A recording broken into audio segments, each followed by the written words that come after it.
What's going on, people? Patrick here with Silver Wolf Productions and Guns and Gear Reviews. So today I want to do a comparison between the 3P365xl and the Shield Plus Performance Center. That's a mouthful. Okay, so just give you a little size comparison and let you know how I am with both of these handguns, and hope you choose if you're looking to buy one or buy both like I have. All right, so here we go. Let's start this out. So this is the P365xl. No, it does not come with this grip module. I actually bought this from a place called Ken's Cerakoting. He's on Facebook. Has a whole bunch of different colors. I just wish it did camo colors. I'd like to get one in a camo like a white, white camo or something like that. Or even a bronze camo, I think would be beautiful. But enough about that. All right, so this is the P365xl. All right, so what are some of the great things about this handgun? Well, this particular one comes optics ready. All right, so you have a plate on it already. So if you have a optic already, like the Holosun 507K, I believe, or if you have the Romeo Zero, you can mount it right on here. This one actually came with the Romeo Zero, but I am not a big fan of putting an optic on your carry gun, on your concealed carry gun. In my opinion, you guys could scream and everything about it. I'd rather use my iron sights on my concealed carry guns. Save the optics for the ones that you're not usually carrying all the time. Enough about that. That's another story. I did another video on that, by the way. So anyway, you have that option if you want to do that. Now, I know SIG, if you bought it with the Romeo Zero on it, some people saying that they didn't get the plate to take the Romeo Zero off. Some people saying they did. I didn't when I bought this, and it actually came with the Romeo Zero on it. I called up SIG and they sent me another plate anyway, to go on the bottom. So I will say SIG is pretty good about taking care of that whenever they make a mistake. I'll give them credit for that, and not because I do YouTube videos, because as you can see, my channel is not that big, so they couldn't give a shit. They were taking care of a customer, that's all. That being said, now, so what do I like about this? I like the fact that they give you night sights on it. Even though I'm not a huge fan of night sights, but this green is really popping when you go to shoot it. It's great. And also when if you leave it sitting on the nightstand, you actually see that little glow on there, so you actually know exactly where your gun is if you leave it as a home defense gun. This takes 12 round magazines. They also have a 15 round. And I heard there's a thing called Mag Guts, I think it's called. And they make a spring and a new base plate for it, so you can actually get 14 into this, where the 15 round magazine is like too big. It like comes out like this. It kind of looks goofy on a handgun. If you're gonna get a 15 round that's that goofy looking, you might as well just get a regular P320 or wherever the case is, instead of something this small. But the Mag Gut supposedly just brings it up like an eighth of an inch more on the base plate, and you get 14 rounds out of it. So that's something I might be looking into in the future. Some of the pluses about this handgun. Okay, so like I just said, the sights, optic ready, takes 12 rounds, good size, modularity. Module. This is a true modular handgun. The Walther PDP is not a true modular handgun. This one you can actually swap out the grips, right? As some people that have these know, the grip module comes out, the trigger comes out of it, so you just have this plastic grip module. And you can buy other ones. They're usually like $40, but if you get it, painted or Cerakoted, it'll be $100, $125, whatever the case is. So that is one of the advantages of it. So especially if you live in like restricted states, like in New York, let's say, who are bitches about, your handguns, you gotta wait like 2-3 months, you gotta register it. Now the registered piece on this is the trigger. Okay, so you can swap out, get a different barrel, different thing. You can go between the 365 and the 365xl. You can go back and forth because the trigger is the serial number, so you don't have to go through all that crap of waiting around. You can change the grip modules, no problem. You can change the slide and go smaller, or to the 365 slide, whatever the case is. That's the advantage of something like this, which is great. And if you just don't like the color, you can swap it out. Like me, I swap out the color on it all the time. Okay. That's a 365xl. Now, I like the XL more than the regular 365 because I think the 365 was just a little bit too snappy. So there's a little extra length on it. I think it's perfect. It manages this perfect. Now, Smith & Wesson M&P Shield Plus, another mouthful. This is the Performance Center model. All right. So this particular one Like I said, this takes 12, or you buy that other magazine. This takes 10, or it takes 13, plus one in the pipe on both of them. The Performance Center has slide cuts here and a ported barrel, okay, which relieves some of the recoil. Now it's 9mm, it's not that much recoil to begin with, but it does make it shoot a little flatter. And definitely makes it feel like a bigger gun than it actually is. This also has fiber optic sights on it. The regular Shield Plus does not. It comes with regular 3-dot sights. But being the Performance Center, it has the fiber optic sights on it. They've changed the trigger on this. So on this particular one, it actually has a new flatter trigger with a little dingus on it that M&P just came out with this year, instead of that hinged piece of crap trigger that they used to have on it. So good job for that. The bad, I think, that M&P did with these was most of the companies that were coming out with the micros now, like SIG, okay, were giving you night sights on it. You know, even the regular 365 had night sights on it. Didn't have the optics, the X does, but it had night sights. Good trigger. They do not give you the option with the night sights. Well, at least when it came out, they don't give that to you for nothing. Okay, so this is Performance Center model, so again, different sights that are on it.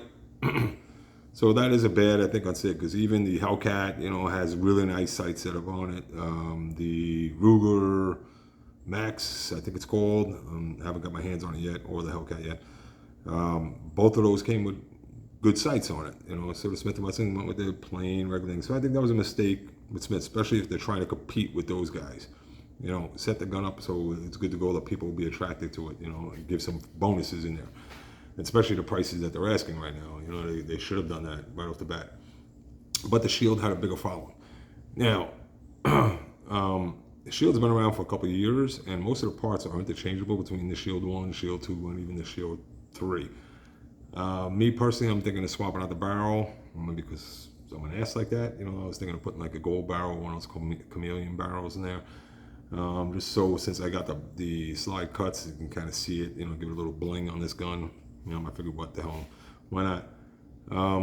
I don't know if that's going to work or not. I got to find out, reach out to some companies and see if it would work on the Shield Plus, just to make sure. What else can we say about this? Okay, we talked about that. The trigger, like I said, a lot better than past. It's probably about a 4.5 to 5 pound trigger on this thing. Size comparison. So we're going to line these up. I'm going to put it down on the table.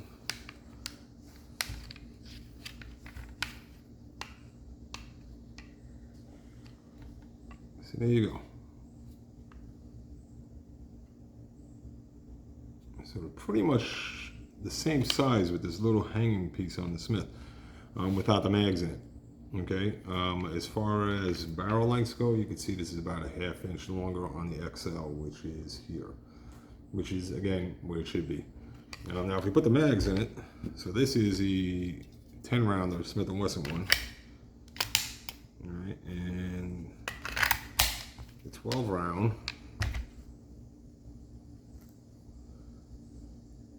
so you can see the SIG's got a little bit of curve up on it, you know, as far as the grip module goes.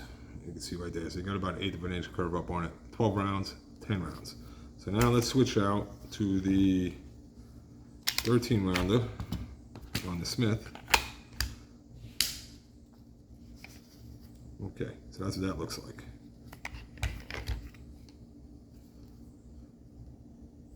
And you can see there's a big difference.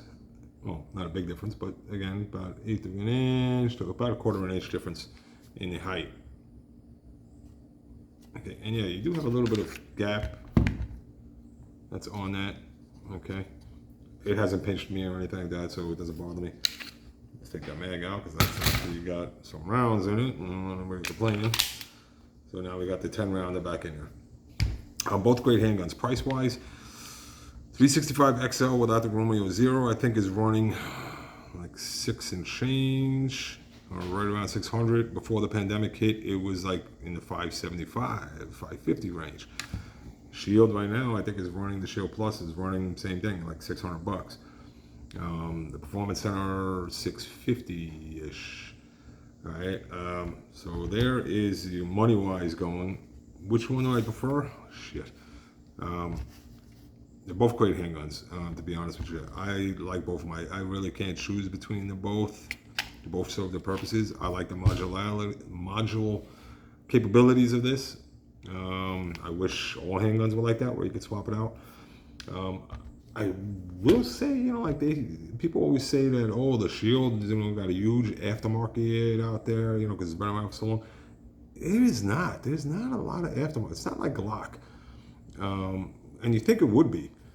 Like you could change out the back plates on this. You could change out the trigger if you wanted to have that. I'm sure you could change out the barrel and the sights. But that's probably about as far as it goes. Like I was having issues with this, with the slide lock, slide release at first. And if you watch one of my other videos, it'll tell you. I finally fixed that issue. In just case you didn't watch the other video. And now, let's show you. Oh, I got the mag in there. That's why I'm having an issue. Okay, it's working. All right, but I was looking for a replacement for this slide release. Maybe an extended slide release, slide lock. Can't find them. Nobody makes the extended version. Even if you want to bling out your handgun, like a lot of handguns are out there that you can do that. You can get, like a gold-plated slide release and a gold-plated, brake takedown lever. There's not enough as I thought. There's not enough parts out there. I was really surprised, thinking that Smith & Wesson would have more, and there'd be a lot of companies making compatible parts for it. It really isn't. Try looking for a slide release out there, besides one that Smith & Wesson makes, which is the same shit as this. There is no aftermarket on it, really. I couldn't find it. So I was very shocked on that. As far as takedown goes on both of them, they're pretty much the same. With this one, you lock it back, you swing the lever. If I can see what I'm doing. You swing the lever down like that. Drop the slide, pull the trigger, boom, comes off. Pull the spring out, barrel comes out, okay? Very simple. Put it back together the same way. Lock it back, swing the lever, drop the slide, okay. SIG, pretty similar, all right? So you're gonna lock it back, swing the lever, don't hit the slide release. I'm doing this backwards. You guys are probably all laughing at me. Swing that forward, all right, and drop down the slide. Now, you don't have to pull the trigger on the SIG. It automatically comes off. Now, if you want to remove the trigger mechanism on this, it's pretty simple. You just got to knock out this roll pin that's on the back over here. And once you get that roll pin out, you just take a little screwdriver and lift on the back here, lift over there, here, all the rail. The rails are huge on the XL, by the way.